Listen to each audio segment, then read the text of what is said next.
যে গাছের একটা পাতাও লড়ে না আল্লাহর হুকুম ছাড়া, এই কথাটা সঠিক, কিন্তু কিভাবে সঠিক? আমরা যেভাবে জানি এভাবে অবশ্যই সঠিক না। 50,000 বছর আগে আল্লাহ রাব্বুল আলামিন নির্ধারণ করে রেখেছেন। আমরা অনেকে এই জিনিসটা বুঝি না যে 50,000 বছর আগে আল্লাহ নির্ধারণ করে রেখেছেন কোন কোন জিনিস। ফর এক্সাম্পল, একটা বাবার 5টা সন্তান, 2টা ভালো হয়েছে আর 2টা খুবই খারাপ হয়েছে, তো এক বাবারই 5টা সন্তান। রিজিক আসলে আল্লাহর পক্ষ থেকে নির্ধারিত, এখন সেটা আবার পরিবর্তনও আল্লাহ রাব্বুল আলামিন করে, উম্মুল কিতাবে আল্লাহ নির্ধারণ করে রেখেছেন, এবং ওই বিষয়গুলো কখনোই পরিবর্তন হবে না। কিন্তু লৌহ মাহফুজের বিষয়গুলো আল্লাহ পরিবর্তন করেন।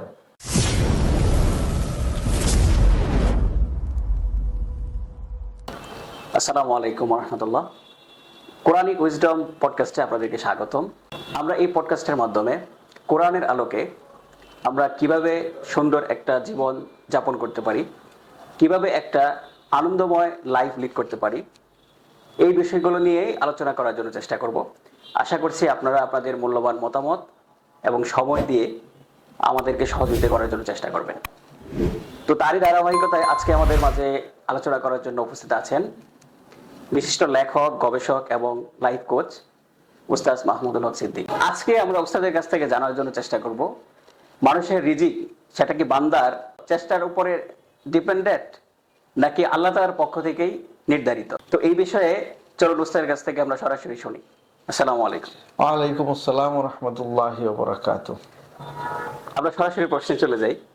আমি যে বিষয়টা দর্শকদের অলরেডি বলছি যে মানুষের যে রিজিক যে বিষয়টা রয়েছে, যে মানুষ কাজ করতেছে, যাই কিছু করতেছে, ওভারঅল তো সে রিজিকের উপর, রিজিকের জন্য সবকিছু করতেছে, যে ভালো 2টা খাওয়া, একটু ভালো কিছু পড়া। তো এর জন্য এই যে বিষয়টা আমরা বিভিন্ন সময় বিভিন্ন জনের কাছ থেকে বিভিন্নভাবে শুনে থাকি। এখন আসলে এখানে একজ্যাক্ট বিষয়টা কি, যে রিজিকের যে বিষয়টা, এটা কি বান্দার কর্মের ফল, মানে সে যেভাবে কাজ করবে রিজিকটা ওইভাবে আসবে, নাকি এটা আল্লাহ তাআলার পক্ষ থেকে একদম ফিক্সড করা, যে আমি যাই কিছু করি না কেন রিজিক আমার যেটা যেভাবে আসছে ওইটা ওইভাবে আসবে? অত্যন্ত গুরুত্বপূর্ণ একটি প্রশ্ন, এবং যে প্রশ্নটির উত্তর প্রত্যেকের কাছে ক্লিয়ার হওয়া উচিত, যদিও এটি একটি খুবই কমপ্লিকেটেড এবং খুবই জটিল একটি প্রসঙ্গ, তাকদীরের বিষয়, জি জি জি, ভাগ্যের বিষয়। প্রথমে আমাদেরকে জানতে হবে প্রমাণ, দলিল, এভিডেন্স কয় প্রকার। এভিডেন্স আসলে 2 প্রকারের। একটা হলো আল্লাহর পক্ষ থেকে আসমানি দলিল, আর একটা হলো আল্লাহর পক্ষ থেকেই সেই দলিলটা, কিন্তু পৃথিবীতে প্র্যাকটিক্যাল লাইফে আমরা যা যাপন করি এবং যা আমরা সরাসরি বাস্তবে অভিজ্ঞতার মাধ্যমে যা আমরা জানতে পারি, সেটাও কিন্তু দলিল। তো এই প্রসঙ্গে আমি 2টা জায়গা থেকেই দলিল দেওয়ার চেষ্টা করব। একটা হলো আসমানি দলিল, আর একটা হলো আমাদের লাইফ থেকে বাস্তবতার নিরীক্ষে যে দলিল। প্রথম কথা হলো আল্লাহর ইলম, সকল কিছুই আল্লাহর ইলমের মধ্যে আছে। এই ব্যাপারে আমাদের বিশ্বাস করতে হবে, সকল কিছু, ভবিষ্যৎ, বর্তমান, অতীত, সবকিছুই আল্লাহর ইলমের মধ্যে আছে, আল্লাহর জ্ঞানের মধ্যে আছে। এখন সবকিছু কি আল্লাহ রাব্বুল আলামিন নির্ধারণ করে রেখেছেন নাকি নির্ধারণ করে রাখেননি, এটি আলাদা একটি প্রশ্ন। কিন্তু আল্লাহ জানেন সবকিছু, এটা কিন্তু আলাদা বিষয়। জি, আল্লাহ সবকিছু জানেন, এই ব্যাপারে কোনো সন্দেহ নেই। কেউ যদি সন্দেহ করে তার ঈমান থাকবে না। কিন্তু দ্বিতীয় প্রশ্ন হলো সবকিছু কি আল্লাহর পক্ষ থেকে নির্ধারিত? জি জি, এখানে 2টো বিষয় আছে। আল্লাহ রাব্বুল আলামিনের 2টো ভলিউম আছে, 2 জায়গায় রেজিস্ট্রেশন করে রাখছেন আল্লাহ রাব্বুল আলামিন সবকিছু। একটা হলো উম্মুল কিতাব, উম্মুল কিতাব, যেখানে আল্লাহর সৃষ্টি জগতের মূল বিষয়গুলো আল্লাহ লিপিবদ্ধ করে রেখেছেন, যার কোনো পরিবর্তন নেই, পরিবর্তন তিনি করবেনও না। যেমন মানুষের মৃত্যু, কিয়ামত কবে হবে, এবং পুনরুত্থান, অর্থাৎ আমরা কবে আবার হাসর নসর হবে, আমাদের জান্নাত জাহান্নামের ফয়সালা, এই সমস্ত ব্যাপার। আরো অনেকগুলো বিষয় আছে যেগুলো উম্মুল কিতাবের মধ্যে লেখা আছে, যেই বিষয়গুলো অপরিবর্তিত, কোনো ধরনের পরিবর্তন হবে না। এটাও কিন্তু তাকদীর, তাকদীরের বিষয়। আরেকটা হলো লৌহে মাহফুজে আল্লাহ রাব্বুল আলামিনের আরেকটা রেজিস্ট্রেশন আছে। লৌহে মাহফুজের যে রেজিস্টার খাতা আছে সেটা পরিবর্তনশীল। কিভাবে? দুটো মাধ্যমে, আল্লাহর এরাদায়, আরেকটা হলো বান্দার কর্মফলে। কর্মফলে তাহলে আমরা যে প্রায়ই শুনি থাকি যে রিজিকটা আসলে ফিক্সড, তো অনেক আগে থেকেই সেটাকে ফিক্সড করা হয়েছে। এখানে বান্দার কর্মফলের উপরে যদি কেউ বিশ্বাস করে সেখানে ঈমানের একটা বিষয় আসে। এই কথাটা ভুল, এবং যিনি যদি এইভাবে কেউ বিশ্বাস করে তাহলে সে কোরআনকে বোঝার ক্ষেত্রে হয়তো তার কোথাও অস্পষ্টতা আছে। আচ্ছা, প্রথম কথা হলো, দেখুন সাদকা করলে কি হয়? বিপদ চলে যায়। তাহলে বিপদটা যদি লিখা থাকে তার জন্য যে এই বিপদটা তার হবেই, তাহলে তো সাদকার মাধ্যমে সেটা চলে দূর হয়ে যাওয়ার কথা না, সেটা তো অনিবার্য হতেই হবে।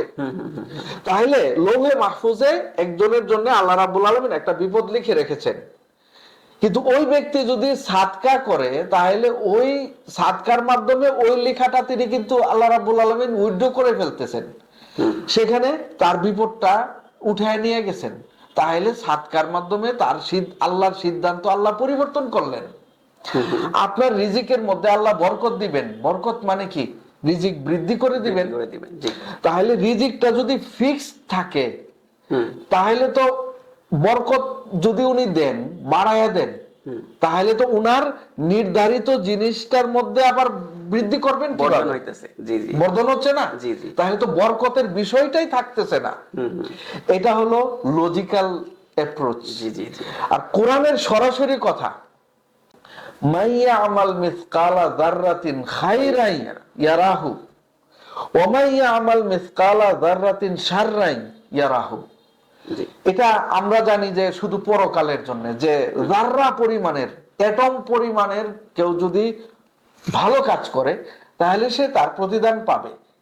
প্রতিদানটা কিসের ভিত্তিতে পাচ্ছে?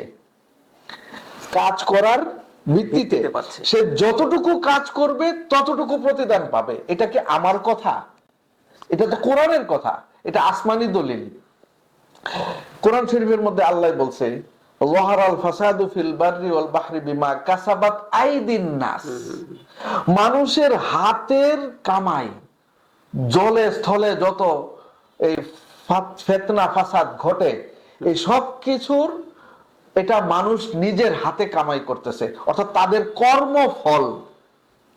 আচ্ছা, এটা আমার কথা না, আল্লাহ বলতেছেন তোমাদের জলে স্থলে যত ধরনের ফিতনা ফাসাদ, সেটার কারণ তোমরা নিজেরা, অর্থাৎ তোমরাই সেটা তোমাদের কর্মফলের কারণে আমি সেটা দিচ্ছি।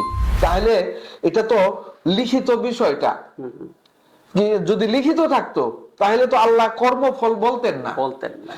আরেকটা আয়াতের মধ্যে আছে, অসংখ্য আয়াত এরকমের আছে যে মানুষের কিছুই করার নেই চেষ্টা ছাড়া। সে যা চেষ্টা করবে সেই অনুপাতে বিবেচনা করা হবে। অতঃপর তার চেষ্টা অনুপাতে উত্তম প্রতিদান দেওয়া হবে, উপযুক্ত প্রতিদান। এই আয়াতটা সবচেয়ে গুরুত্বপূর্ণ। চেষ্টা অনুপাতে প্রতিদান দিবেন, তাহলে আল্লাহ যদি লিখে ফিক্সড করে রাখতেন তাহলে তো চেষ্টার কোনো প্রশ্নই আসে না। তো সুতরাং উম্মুল কিতাবে যা লেখা আছে সেটা অপরিবর্তিত, কিয়ামত কবে হবে সেটা লেখা আছে উম্মুল কিতাবে, কোনোদিন পরিবর্তন হবে না। আমি কবে মারা যাব সেটা উম্মুল কিতাবে লেখা আছে, সেটা কোনোদিন পরিবর্তন হবে না। তো কিছু বিষয় আছে যেটা উম্মুল কিতাবে লেখা আছে অপরিবর্তিত, বাকি সকল বিষয় যেগুলি পরিবর্তন যোগ্য সেইগুলি আল্লাহ রাব্বুল আলামিন লৌহে মাহফুজে লিখে রেখেছেন। সেইখানে আল্লাহ তার ইচ্ছায় পরিবর্তন করে দেন কারো ব্যাপারে। যেমন ধরেন ইব্রাহিম আলাইহিস সালামকে আগুনে পোড়ানো হয়েছে, কিন্তু আগুন তাকে পুড়ে নাই। এটা কার ইচ্ছায়? এটা আল্লাহ রাব্বুল আলামিনের স্পেশাল ইচ্ছায় যে না, ইব্রাহিমকে আমি পোড়াবো না। এটা কিন্তু খারিকুল আদা, মানে আপনার ন্যাচারাল লর বিরুদ্ধে গেল, আগুন পুড়ে, কিন্তু ইব্রাহিম আলাইহিস সালামকে পুড়ে নাই। তো এই যে বিষয়টা, সেটা লৌহে মাহফুজে লেখা, কিন্তু আল্লাহ ইচ্ছা করেছেন ইব্রাহিমকে পুরাবেন না।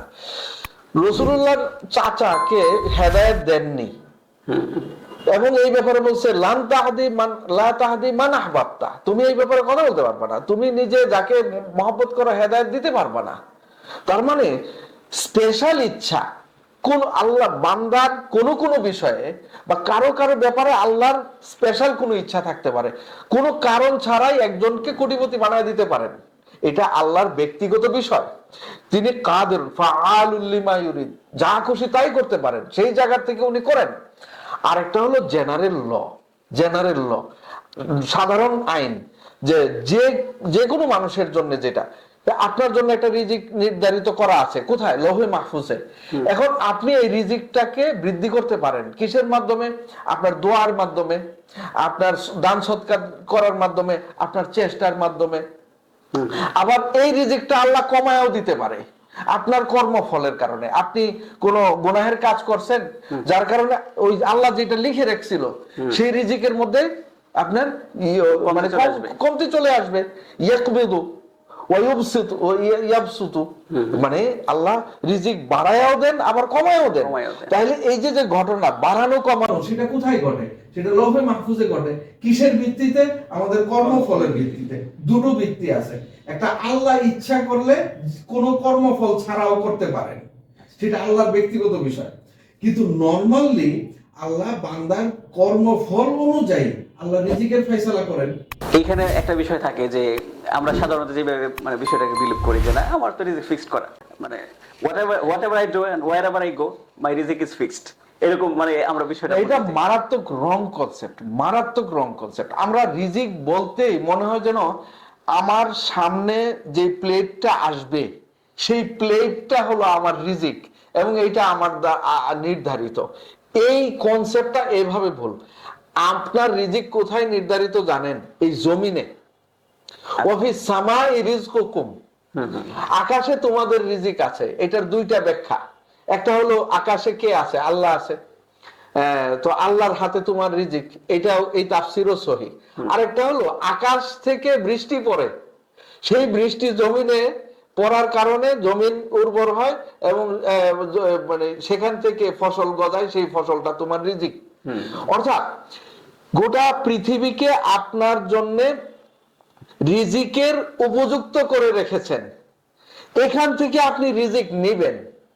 আল্লাহ চাইলে অনেক অনেক উম্মতকে আল্লাহ শাস্তি দিয়েছেন, পুরা রক্ত যেখানে যায় সেখানে রক্ত, খাবারের কোনো ব্যবস্থা নাই। অর্থাৎ তার মানে রিজিক উঠায় নিছে, যেখানে যায় সেখানে আপনার ব্যাং কোরআনের মধ্যে আছে, তার মানে রিজিক উঠায় নিছে।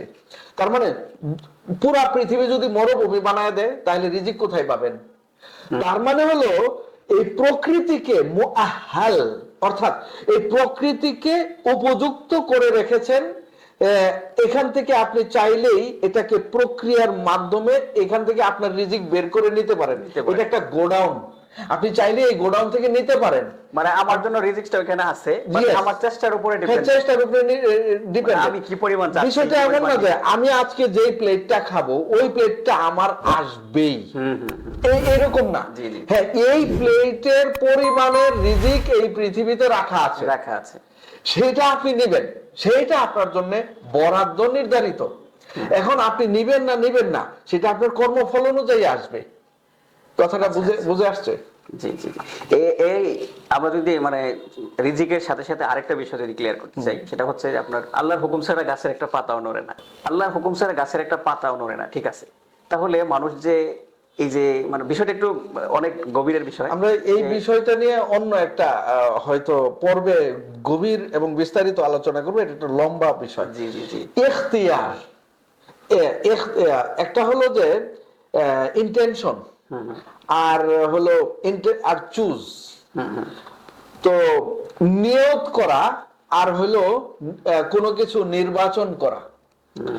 নিয়তের মালিক আল্লাহ নাকি আমি, নাকি নিয়তের মধ্যে আল্লাহর সরাসরি নিয়ন্ত্রণ আছে নাকি নাই?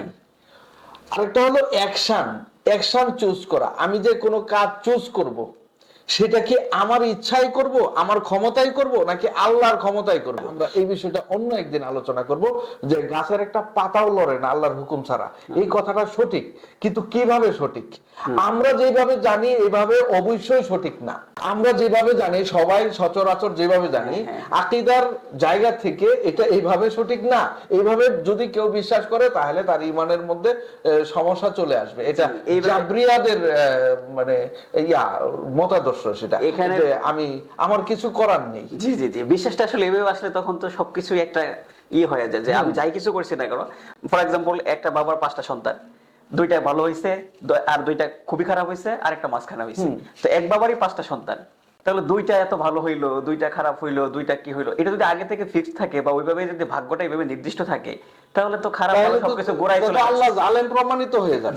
আল্লাহ তো নাউযুবিল্লাহ, আল্লাহ সিফাতের মধ্যে এরকম না না না না, কখনোই না। তো বিষয়টা এইভাবে চলে আসে না যে আল্লাহর হুকুম ছাড়া গাছের একটা পাতা নড়ে না। এটা আমি একদিন এমন হয়েছে যে ফজর নামাজ পড়ে বের হইছি, তো একজন মুসল্লি আরেকজন মুসল্লির সাথে কথা বলতেছে যে ও তো আজকে নামাজে আসে নাই। তো নামাজ আসে নাই, সে বলতেছে নামাজ আসে নাই, তার একটু বলা দরকার ছিল, নামাজ আসে নাই, ডাক দেওয়ার দরকার ছিল, আমাদের একটু কমতি আছে। তো আরেকজন পিছ থেকে বলতেছে আমাদের কিসের কমতি আছে, আল্লাহ চাইছে না তার জন্য আসছে না। না, এটা ভুল, রং কনসেপ্ট। মানে সে যেটা বলতেছে আকীদার বিষয়ে তার জ্ঞান নেই। জি জি, সে বলতেছে আল্লাহ চাইছে না, মানে আল্লাহ আবার ও বলতেছে, জিজ্ঞেস করতেছে আল্লাহ চাইছে না মানে তুমি এটা কেমন কথা বললা, তোমার তো ঈমান নাই। হ্যাঁ, ঈমান নাই মানে আল্লাহর হুকুম ছাড়া গাছের পাতা নড়ে? তাহলে ও যা আসে না, এটা কি আমার ইচ্ছা আসছে না, তোমার ইচ্ছা আসছে না, না ওর ইচ্ছা আসছে না, আল্লাহর ইচ্ছা আসছে না? তুমি বলো। এটা জাবরিয়া কাদরিয়া একটা দুইটা মতাদর্শ আছে, কিভাবে তাদের বিশ্বাস এবং তাদের বিশ্বাসের সাথে আমাদের বিশ্বাসের মিল নেই, এবং ওই বিশ্বাসটা যদি লালন করা হয় তাহলে আমাদের স্কুল অফ থট অনুযায়ী আমার ইমানের মধ্যে সমস্যা চলে আসবে। এই বিষয়টা অনেক লম্বা, আমরা আরেকদিন আলোচনা করব। আজকে রিজিকের বিষয়টা নিয়ে আমরা ক্লিয়ার করতে চাই যে জি জি জি, রিজিক আসলে আল্লাহর পক্ষ থেকে নির্ধারিত। এখন সেটা আবার পরিবর্তনও আল্লাহ রাব্বুল আলামিন করেন বান্দার কাজের উপরে ডিপেন্ডেন্ট। দুই ভাবে। আল্লাহর ইচ্ছায় করেন, কোনো কারণ ছাড়াই করতে পারেন, সেটা আপনার ব্যাপারেও কোনো কোনো ক্ষেত্রে হইতে পারে, অথবা কোনো ব্যক্তির ক্ষেত্রে হইতে পারে। যেমন আমার কোনো কোনো ক্ষেত্রে আল্লাহ এই সিদ্ধান্ত নিলেন, যেটা কোনো কারণ ছাড়াই আমাকে দিয়ে দিতে পারেন। আরেকটা হলো না, আমার নরমালি যদি আমার এই জিনিসটা পেতে হয় তাহলে আমাকে চেষ্টার মাধ্যমে যেতে হবে। আরেকটা হলো আল্লাহ নির্ধারণ করে রেখেছেন, সেটা আল্লাহ বৃদ্ধি করে দিতে পারেন, চেষ্টা অনুযায়ী সেখান থেকে আমাকে নিতে হবে। হ্যাঁ, নিতে হবে। রিজিক বৃদ্ধি করা, রিজিক কমে যাওয়া, রিজিক উঠে যাওয়া, এই সকল কিছুই আপনার, এটাকে বলে মুআল্লাক। মুআল্লাক লৌহে মাহফুজের মধ্যে লিখিত আছে, ঠিক আছে। লাইলাতুল কদরের দিনে নির্ধারণ হয়। যদি পূর্বে একটা হাদিস আছে যে 50,000 বছর আগে আল্লাহ রাব্বুল আলামিন নির্ধারণ করে রেখেছেন।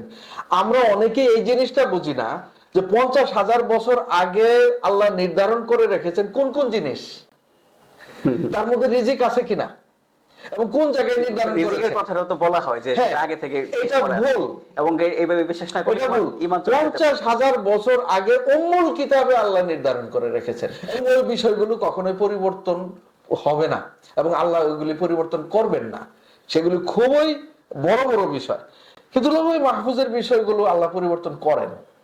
সেটা আল্লাহর ইচ্ছাই করেন, বান্দার কর্মফল অনুযায়ী করেন, বান্দার আমলে সলেহের মাধ্যমে বাড়ায়া দেন। আপনি সদকা করলেন, দান খয়রাত করলেন, আপনি অনেক ইবাদত বন্দেগী করলেন, দোয়া করলেন, বরকত বাড়ায়া দিবে। আপনি গুনাহ করলেন, কমায় দিবে। আপনি আরো আল্লাহ চাইলো আপনার উপরে রাগ করে ফেলছে, পুরো রিজিক বন্ধ করে দিবে। সেটার বিষয়টা আল্লাহ ওই লৌহে মাহফুজে যে আমাদের রেজিস্ট্রেশন আছে সেখানে সেই ভলিউমের মধ্যে পরিবর্তন হয়। এবং একটা হাদিসের মধ্যে সাহাবী, ওনার নামটা আমার মনে আসতেছে না, উনি বলছেন যে আল্লাহ প্রতিদিন প্রায় 300 বার এই লৌহে মাহফুজের দিকে তাকান এবং নতুন নতুন কোন জায়গায় পরিবর্তন করতে হবে সেটা করেন উনি। আচ্ছা, তো সুতরাং আমাদের রিজিকের বিষয়টি আমরা যেভাবে বুঝি, বিষয়টি এরকম না। রিজিক আমার জন্য বরাদ্দ আছে, কিন্তু ফিক্সড না। ফিক্সড না। আমি কাজ করলে চেঞ্জ হবে। হ্যাঁ, আপনি কাজ করলে চেঞ্জ হবে, বাড়বে কমবে, সেটা আপনার কর্মফল অনুযায়ী কমবে। আচ্ছা এবং এইটা কিন্তু এটা হলো যে এখানে তিনটা দলিল আছে। একটা হলো কোরআনের পুরাটাই কোরআন বলা হয় মানুষের ফলের বিষয়টা, মানুষ কর্মের প্রতি, আমলে সলেহের প্রতি কোরআন উদ্বুদ্ধ করছে কেন? যদি ফিক্সই থাকতো তাহলে আমলে সলের প্রতি আল্লাহর তো উদ্বুদ্ধ করার প্রয়োজন ছিল না, তাহলে আমার করার তো কিছু নাই, আমার তো ফিক্সড করা আছে। তাহলে আল্লাহ আমলে সলে করার জন্য কোরআন শরীফের ম্যাক্সিমাম আয়াত আমলে সলে করার জন্য উদ্বুদ্ধকরণ করা হয়েছে। তো এটা একটা। আরেকটা হলো যে হাদিসের মধ্যেও আছে, আরেকটা হলো প্র্যাকটিক্যাল লাইফে আমরা দেখি যেটা। আরেকটা হলো যে যেটা দর্শন, যারা দার্শনিক আছে তাদের কথা এবং যারা বিজ্ঞান চর্চা করে তাদের কথা, law of cause and effect. এই প্রিন্সিপাল গোটা পৃথিবী পরিচালনার জন্য 20টা প্রিন্সিপাল আছে, তার মধ্যে অন্যতম একটা প্রিন্সিপাল হলো law of cause and effect, যেটা কোরআন শরীফের মধ্যে আল্লাহ রাব্বুল আলামিন ওই আয়াতে বলেছেন, মাইয়া আমাল মিসকালা যাররাতিন খাইরান ইয়ারা, যে যারা পরিমাণের ভালো কাজ করবে সে সেটা দেখতে পারবে।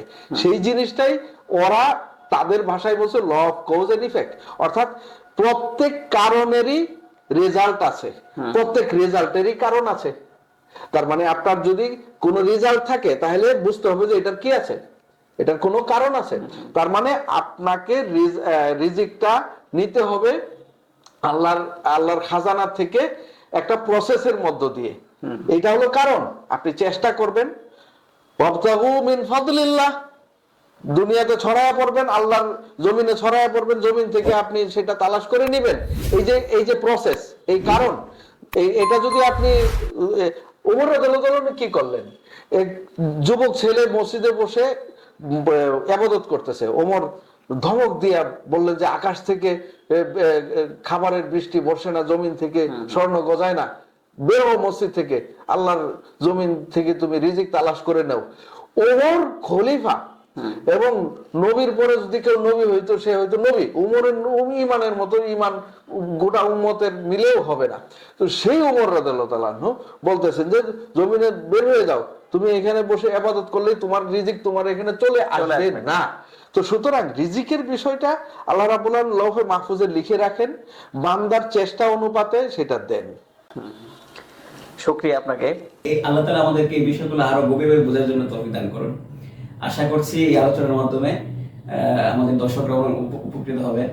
দর্শকদের উদ্দেশ্যে বলবো, ঈমান এবং আকীদা বিষয়ে যে কোনো প্রশ্ন আপনাদের, মানে যে কোনো প্রশ্ন আপনারা কনফিউশনে পড়ে আছেন যে এটা আসলে বিষয়টা কি, অ্যাকচুয়াল বিষয়টা কি বুঝতে পারছেন, সেক্ষেত্রে আমাদের কমেন্ট বক্স কমেন্ট করতে পারেন। আমরা ওই বিষয়গুলোকেই প্রাধান্য দিয়ে ইনশাআল্লাহ আলোচনা করার জন্য চেষ্টা করব। আসসালামু আলাইকুম।